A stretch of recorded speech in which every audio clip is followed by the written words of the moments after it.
A 17-year-old girl stepped away from a school concert she'd helped organize, drove home to change her clothes, and walked into a nightmare. On the evening of December 1st, 2017, Maggie Long entered her family's home in Bailey, Colorado, and never came back out alive. By the time deputies arrived, the house was burning, and somewhere inside it, Maggie was already gone, set on fire by the very people who'd broken in to rob the place.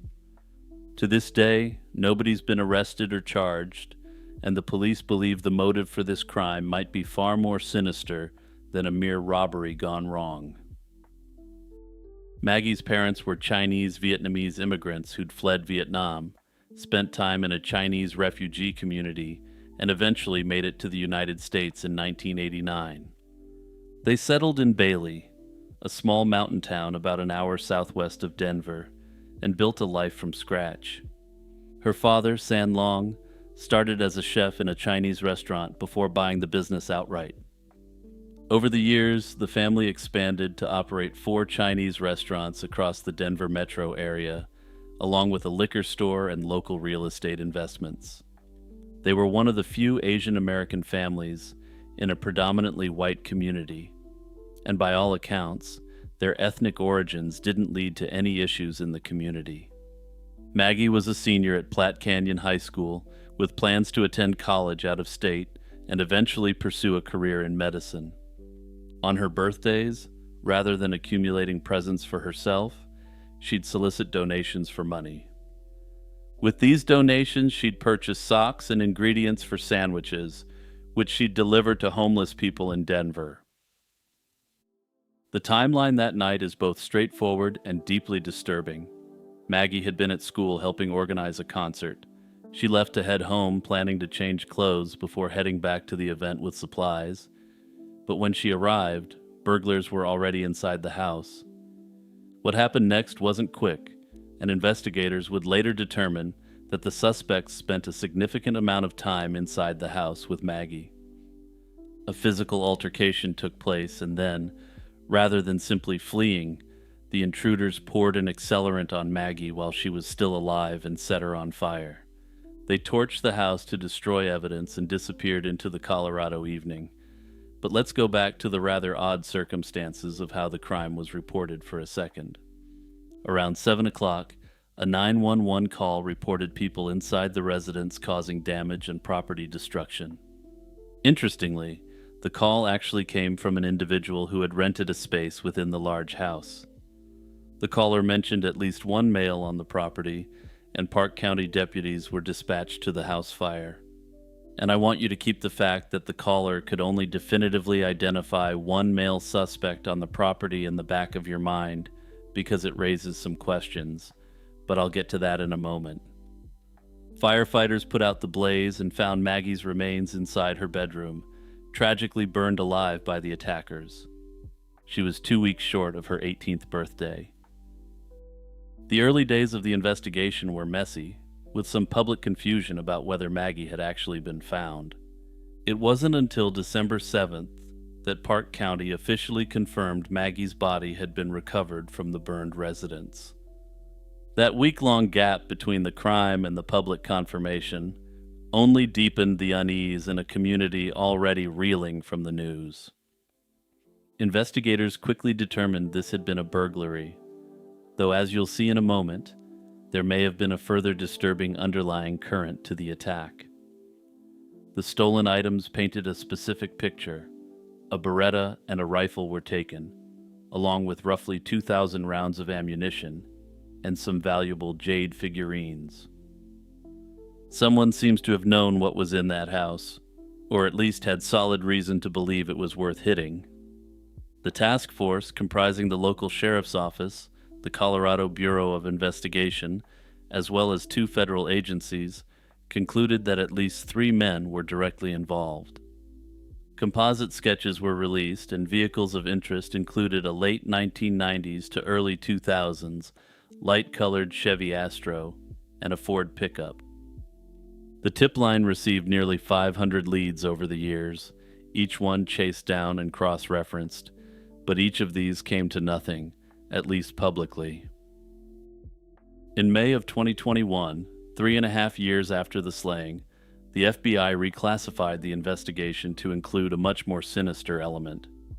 They said that she may have been targeted because she was Asian American, though ultimately they didn't give any reasoning for this reclassification.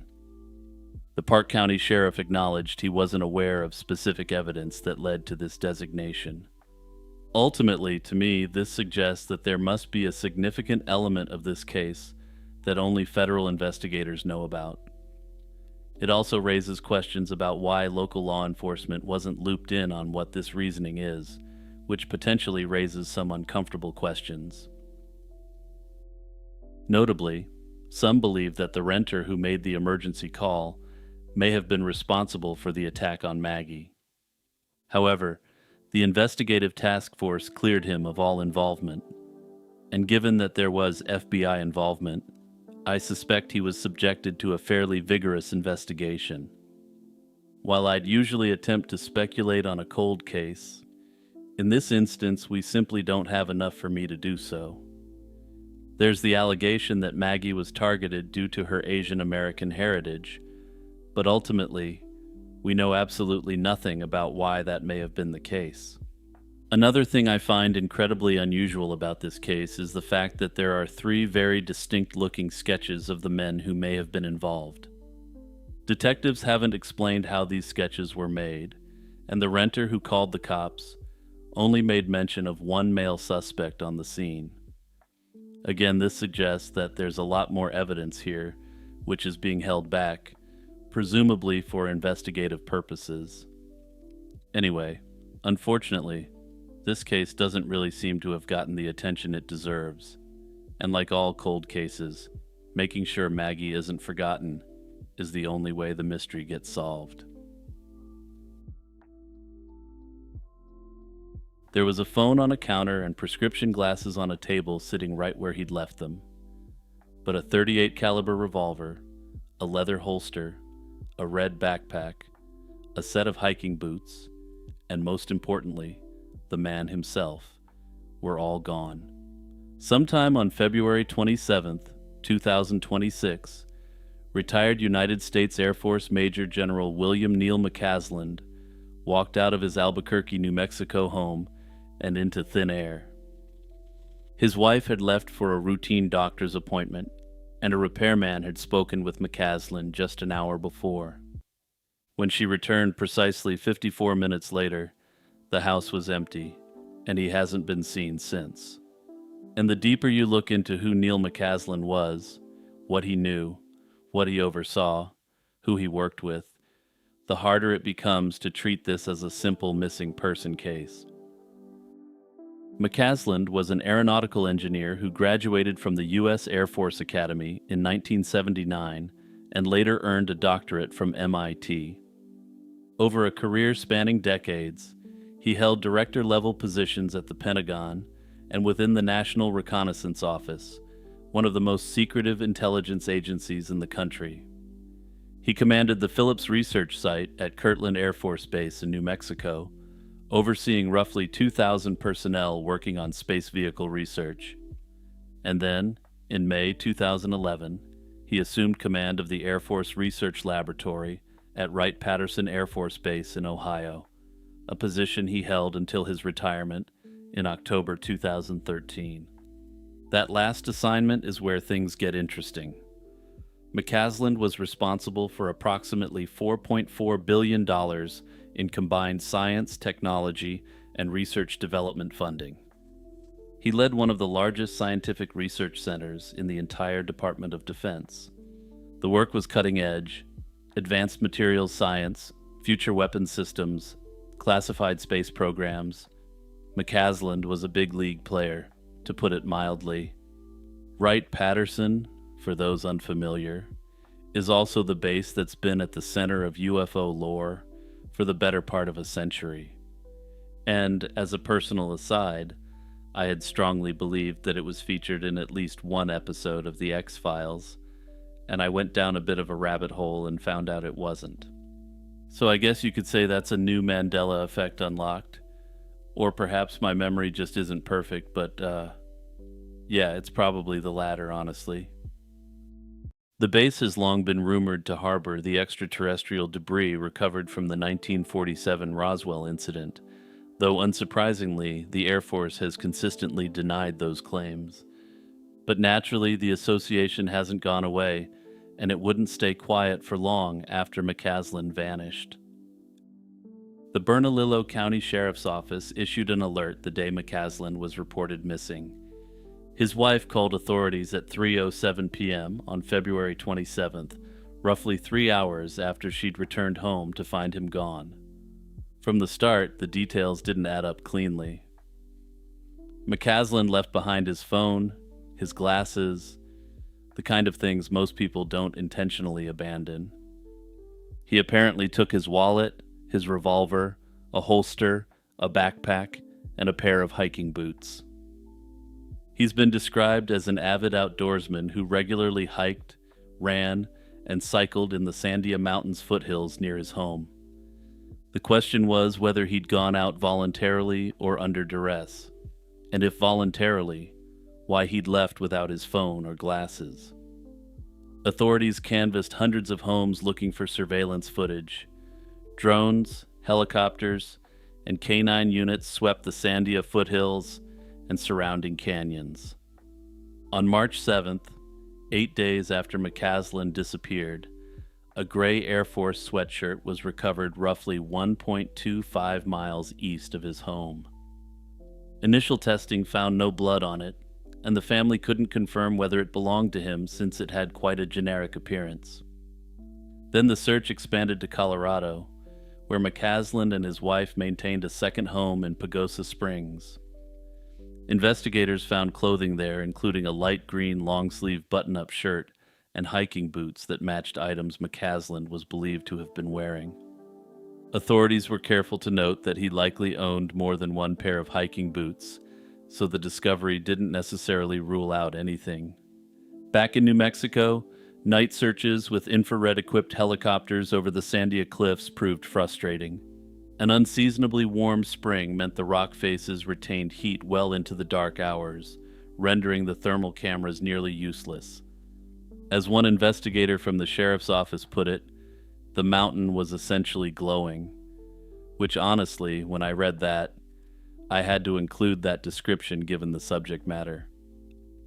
The FBI formally joined the investigation by mid-March, but there's been no indication of foul play, no confirmed sightings, and no digital trail to follow. The case, as of right now, remains wide open, and few other confirmed facts have been released to the public. It didn't take long for the internet to notice something about McCaslin's background. In 2016, WikiLeaks published a trove of hacked emails from John Podesta, chairman of Hillary Clinton's presidential campaign. For those who are unaware, he's a well-known advocate for government transparency on UFO-related matters.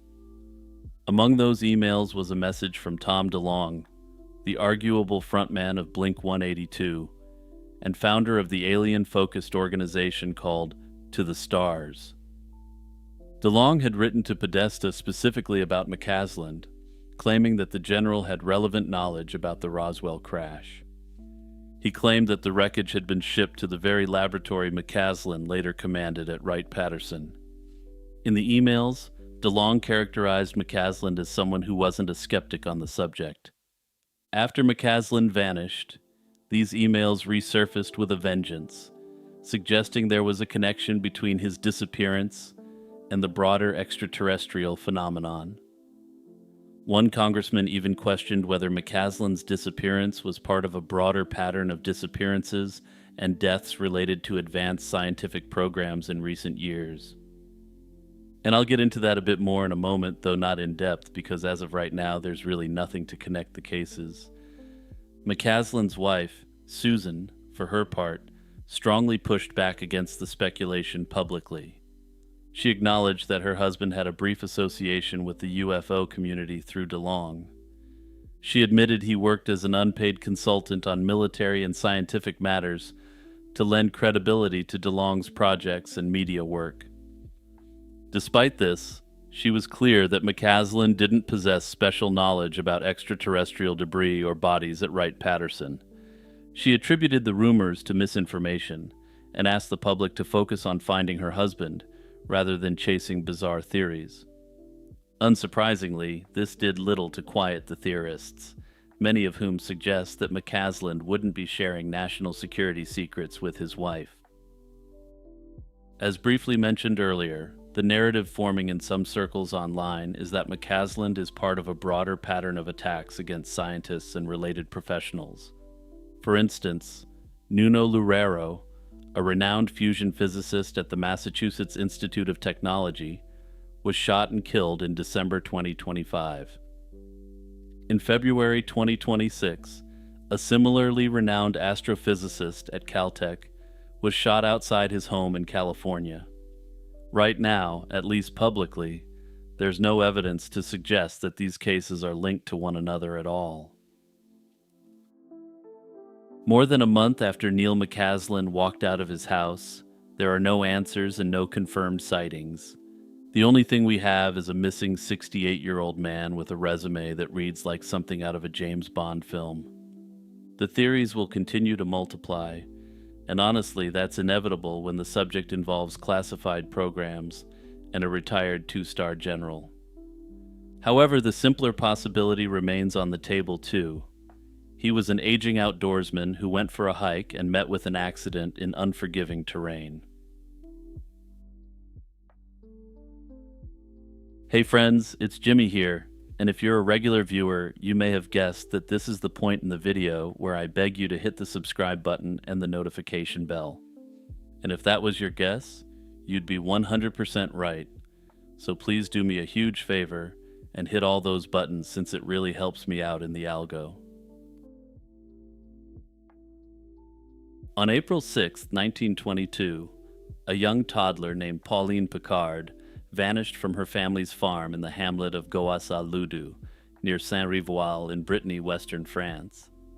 It was a remote corner of the country, nestled in the Mont d'Arrée mountain range, the kind of place where strangers didn't go unnoticed.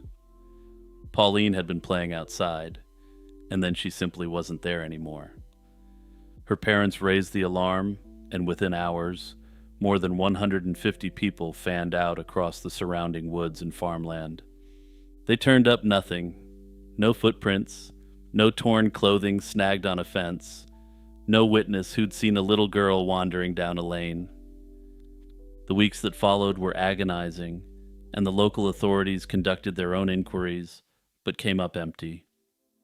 There were no credible suspects, no physical evidence pointing in any direction, and for a month, the case went cold. Then, on May 6, 1922, exactly 1 month after Pauline's disappearance, police contacted the Picards with startling news. A young girl matching Pauline's description had been found in Cherbourg, a port city in Normandy, roughly 250 miles from their farm. Contemporary newspaper accounts differ on the precise details of her discovery, but what everyone agreed on was that this child was alone, silent, and unidentified. The Picards traveled to Cherbourg and identified the girl as their daughter, and Pauline's mother was reportedly overcome with emotion upon seeing the child. They brought her home to Brittany, and on the surface it seemed like a miraculous reunion. But something wasn't right, and the girl was deeply withdrawn and fearful in a way Pauline hadn't been before.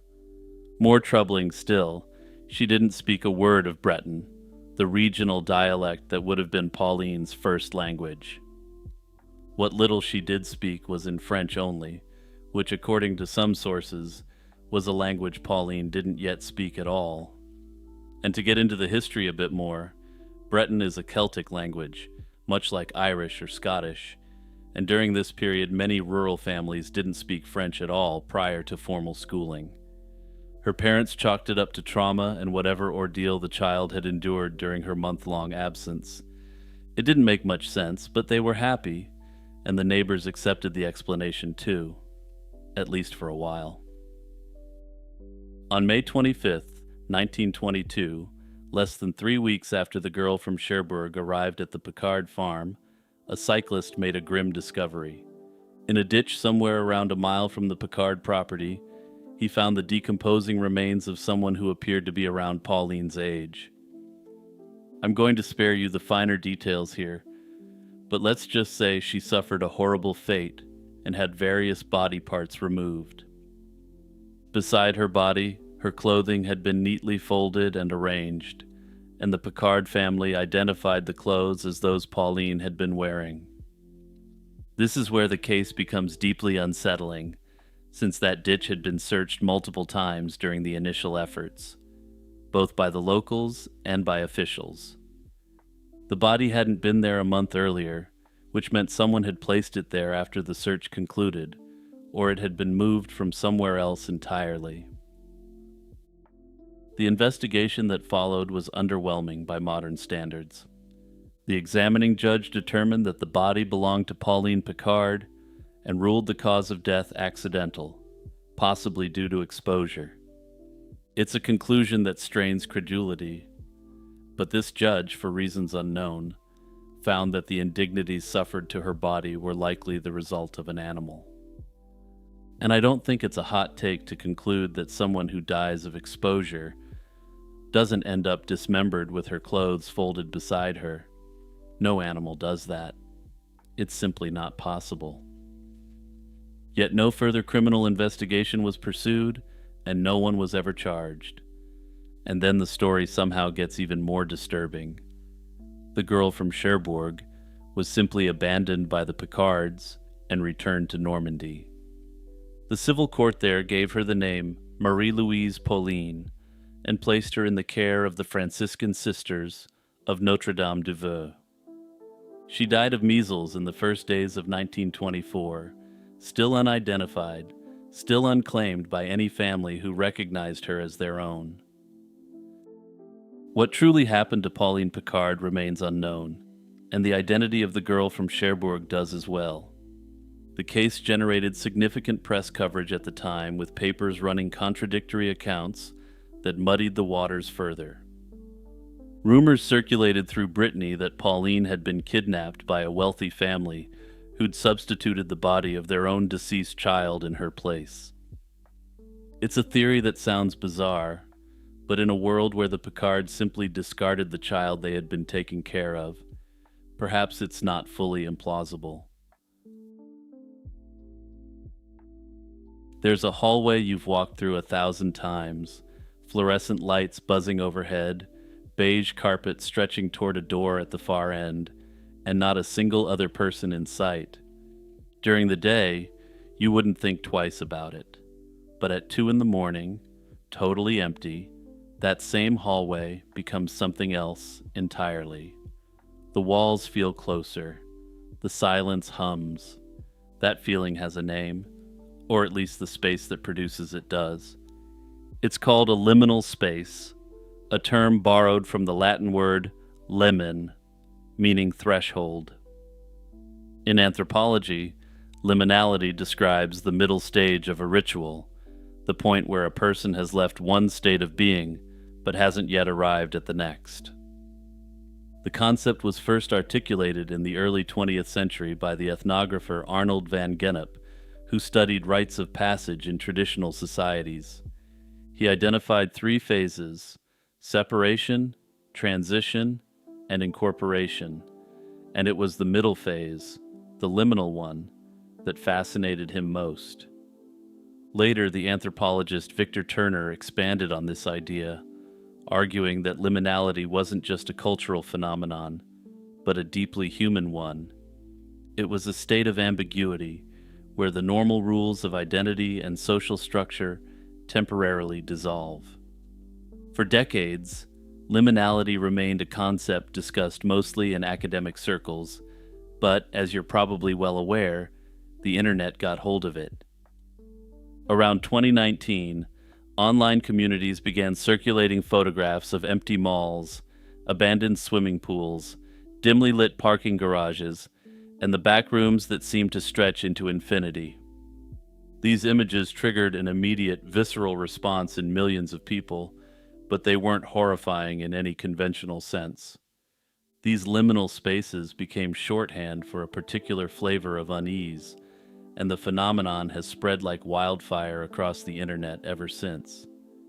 This begs the question why these seemingly completely ordinary spaces spark such an unusual feeling in millions of people across the world.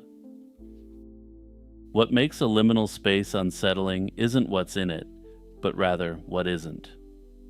These are environments designed for human activity, built with the explicit purpose of being occupied, yet photographed or experienced in a state of total emptiness. A shopping mall exists so people can browse and buy products, while an airport terminal exists so travelers can wait and board.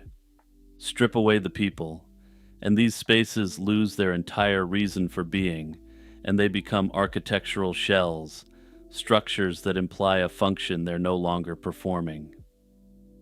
Cognitive science offers a compelling explanation for why this bothers us so much.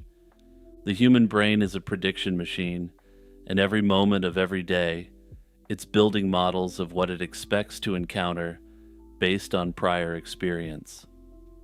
When you walk into a grocery store, your brain has already loaded a template. Aisles, carts, other shoppers, background music, and various different smells associated with food. If any of those elements are missing, especially the people, your brain registers a prediction error. Something doesn't match the model, and the result is a low-grade alarm signal that manifests as discomfort or unease. This prediction error framework, sometimes discussed under the broader umbrella of predictive processing theory, helps explain why liminal spaces feel so distinctly wrong. Your brain isn't detecting danger in the traditional sense, it's detecting an absence where presence should be. And because the brain treats unexplained prediction errors as potential threats, the emotional tone shifts toward anxiety. Evolutionary biologists, for their part, speculate that this may have a strongly advantageous component. Imagine for a second you're living on the savannah, and you come up to a watering hole that's usually teeming with various animals and perhaps other people. If there's no people there, it's a strong signal that something is deeply off, that perhaps there's a predator in the area. There's another layer to this, and it has to do with memory. Many of the most iconic liminal space images evoke a strange sense of déjà vu, not because you've been to that specific place, but because you've been to dozens of places just like it. The carpet pattern in a particular picture of a hotel hallway is one you've seen in a person or in pictures hundreds of other times. The fluorescent lighting in that empty office is the same lighting from every office you've ever worked in. Liminal spaces exploit what might be called generic memory, your brain's stored templates of common environments, rather than specific episodic memories of particular places. This creates a paradox, and the space feels deeply familiar and completely alien at the same time, since you recognize it without being able to place it. Psychologists have long studied this type of experience under the heading of the uncanny. This is the concept where something that is deeply familiar is incorrect in subtle ways you could have never predicted, much like a humanoid-type robot. Liminal spaces are a near-perfect instance of this idea of the uncanny, since they take the most mundane, forgettable environments of modern life and render them eerie. And they do this simply by removing the human element, the one thing that we always expect in human environments. Neuroscience research on scene recognition supports this interpretation, and research is very much ongoing. Studies using functional brain imaging have shown that the brain processes familiar environments differently than novel ones. Current research suggests that a dedicated space in the brain is assigned to rapidly categorize spaces based on stored templates. When a space matches the template structurally but violates it contextually, the resulting neural mismatch can produce feelings of strangeness and disorientation. Beyond the cognitive explanations, there's something more personal happening when people respond to liminal spaces. Many of the environments that feature most prominently in liminal space imagery are places associated with adolescence. They're spaces soaked in emotional residue, environments that once held significance during formative periods of life and have since been abandoned or simply forgotten. Personally, I think this might be one of the reasons Five Nights at Freddy's has proved to be such a popular and enduring media franchise. It essentially takes a Chuck E. Cheese type location we remember from the past and removes the human element. Of course, that franchise does add in an active threat element in the form of the animatronics, but the core aesthetic is very much liminal. Here's what makes the liminal spaces phenomenon genuinely interesting, though, at least to me. People don't just stumble across these images, feel disturbed, and then want to avoid them, like they do with other sort of phobias. The people who are into liminal spaces actively seek them out, and subreddits dedicated to the concept have hundreds of thousands of members. YouTube videos exploring the concept have racked up untold millions of views over the last decade or so. This voluntary engagement with discomfort isn't as paradoxical as it might initially seem on the surface. Psychological research has consistently found that people derive pleasure from controlled encounters with fear and unease, a concept sometimes referred to as benign masochism. The key word is controlled, and when you're scrolling through liminal space images on your phone, you're experiencing the emotional charge of wrongness without any actual risk. Your nervous system gets to practice its threat detection routines in a completely safe context, and the result is a kind of enjoyable unease, if that makes any sense. There's also an aesthetic dimension that, of course, shouldn't be overlooked. Liminal space photography, whether intentional or accidental, tends to have striking compositional qualities. These pictures often have a rather dreamlike element, which again is perhaps deeply aesthetically pleasing to the human mind. Perhaps what's most revealing about our fascination with liminal spaces is what it says about the human relationship to certainty. We crave narratives that give certainty, and liminal spaces deny us that knowledge. They're middles without clear beginnings or definitive ends, transitions frozen permanently in time and photograph form. You can't tell if someone just left the room or if no one's been there for decades, and that ambiguity is the entire point. It's the source of both the deep discomfort and the enduring fascination with the concept of liminality. In May 2016, 19-year-old Logan Schindelman sent a cryptic message to a friend saying he wasn't sure he would survive the week. Days later, his black Chrysler Sebring was found abandoned along Interstate 5 in Washington, with his wallet, phone, and even snacks still inside. Logan himself had vanished without a trace. The strange circumstances of his disappearance baffled investigators and left his family desperate for answers. Logan was born and raised in Tumwater, Washington, by his grandmother Ginny. A popular student and talented football player in high school, he was known for his humor and friendly nature. Being Arab, Caucasian, and black, however, sometimes left Logan feeling out of place. A racial incident toward the end of high school upset him greatly and led him to cut off contact with several friends. After graduating in 2014, he attended Washington State University for 1 year, but his grades slipped and he dropped out, moving back home with his grandmother. By 2016, Logan was working odd jobs and trying to figure out his future. Family members noticed he had become more withdrawn and anxious, and he expressed unease about his sister Chloe's live-in boyfriend. In the weeks before he vanished, Logan's grandmother feared his frequent smoking of the street cabbage was making him paranoid. He was a young man at a crossroads, uncertain about his identity and direction, which makes his sudden disappearance all the more perplexing. On the morning of May 19th, 2016, Logan told his grandmother he had an epiphany about his life and would be going away for the weekend. Ginny had to leave for work, so their conversation was cut short. When she returned home that evening, Logan and his car were gone. At first, Ginny assumed Logan might be visiting his mother in Olympia, but by May 22nd, when no one had heard from him, her worry turned to alarm. Before contacting the police, she drove around town and called Logan's friends, but found no sign of him. Finally, she contacted the Thurston County Sheriff's Office and officially reported Logan missing on May 23rd. Only then did she learn that Logan's car had actually been found abandoned on the highway and impounded on May 20th, 3 days earlier.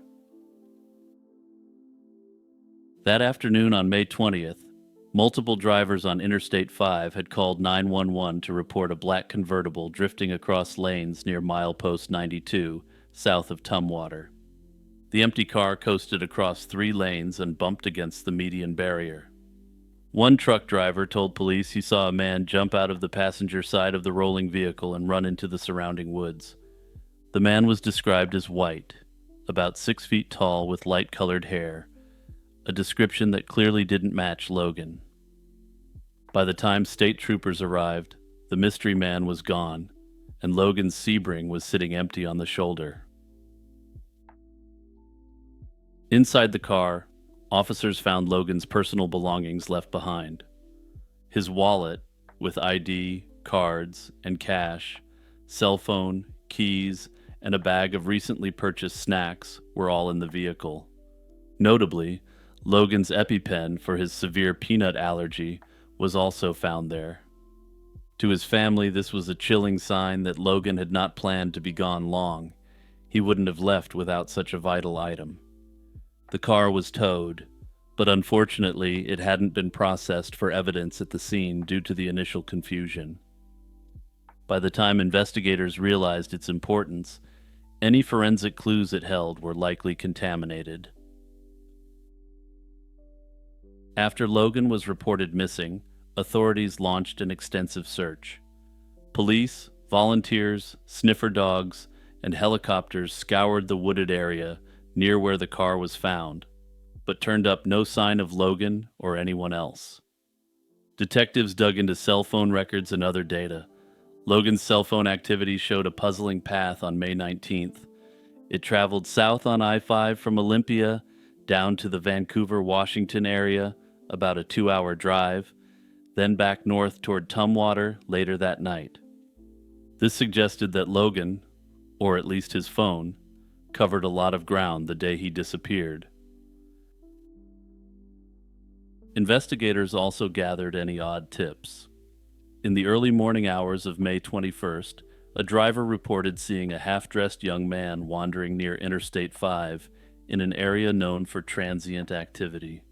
This led to speculation that Logan might have been disoriented or in distress, but a patrol search didn't find the individual, and it remains unclear if that sighting was related.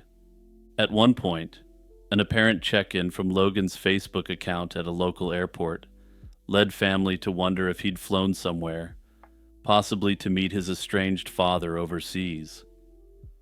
Logan's father was from Saudi Arabia and had never had any real involvement in his life, so some thought this epiphany he claimed could have been about dear old dad. However, this turned out to be a false alarm. The check-in was described as an old post resurfacing and not a real-time event. Over a year later, in mid-2017, a new witness came forward that shed more light on the highway mystery. A woman recalled seeing Logan's car parked on the shoulder of I-5 on the morning of May 20th, and she claimed that a young black man was standing by the car with 2 white men. One of the men was described as tall and skinny with scraggly blonde hair and ill-fitting clothes. Police released a composite sketch of this unidentified man based on her account. Unfortunately, despite publicizing the sketch, the individuals she saw have never been identified. Detectives interviewed those close to Logan for leads. Given the reported friction at home, Chloe's boyfriend was questioned, but he passed a polygraph test, and investigators found no evidence tying him to Logan's disappearance. Logan's family also noted his increasing paranoia and personality changes before he vanished. suggesting he might have been struggling with mental health issues. In the end, police couldn't find any concrete evidence of foul play, nor any proof that Logan is still alive. The case remains a baffling blank, an investigation with plenty of strange clues, but no definitive answers. With no resolution, several theories have been proposed to explain what happened to Logan. Many believe that Logan may have left on his own to start a new life. Some of his relatives believe he was overwhelmed by his identity struggles and personal issues, so he deliberately walked away from his life. While this theory seems to be quite popular online, there's some obvious problems with it. First, it struggles to explain why he would abandon his car in such a dramatic fashion, which would simply draw more attention to his case rather than less attention. If he wanted a clean break from his previous life, tossing together all the elements of a bizarre mystery is clearly not the way to do it in a quiet way. But perhaps most importantly, why would he leave behind essential items, including his EpiPen, a device that he needed to literally save his life? To me, this latter piece very strongly suggests that no, this was not voluntary in any way. Another theory is that Logan's disappearance involved foul play connected to dope. Although he was only known to use pot, some speculate that on May 19th or 20th, he might have gotten mixed up with dangerous people. Those who knew Logan, however, doubt he would have gotten involved with harder stuff. It's also been posited that he could have had an accidental overdose and that others disposed of him in a panic. Again, though, it's important to remember that this is extremely speculative since he was only known to smoke weed. Perhaps the most common idea, though, is that Logan suffered something from within. Logan could have experienced a mental health crisis or psychotic break that led him to behave erratically and disappear. His family observed that he had been paranoid and not acting like himself shortly before he went missing. Under this scenario, Logan might have wandered off into the wilderness while acting under a delusional framework. The Pacific Northwest is full of vast, thickly forested areas that are simply not possible to fully search, so the fact that intensive searches failed to find him doesn't rule this out. Others have added that his age is roughly when people tend to experience their first psychotic episode, if they're going to experience one in their life. Further yet, his overusage of the grass during this period could have exacerbated his underlying problems. Given the tensions at home, some in Logan's family have wondered if an altercation with his half-sister's boyfriend could have escalated into violence on the day he disappeared. In this theory, the highway incident might have been staged to cover up what really happened to Logan elsewhere.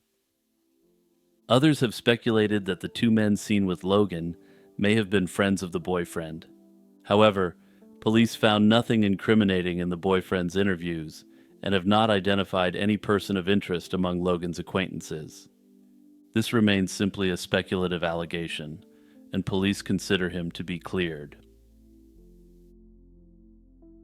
Nearly a decade later, the disappearance of Logan continues to remain a chilling, unsolved mystery.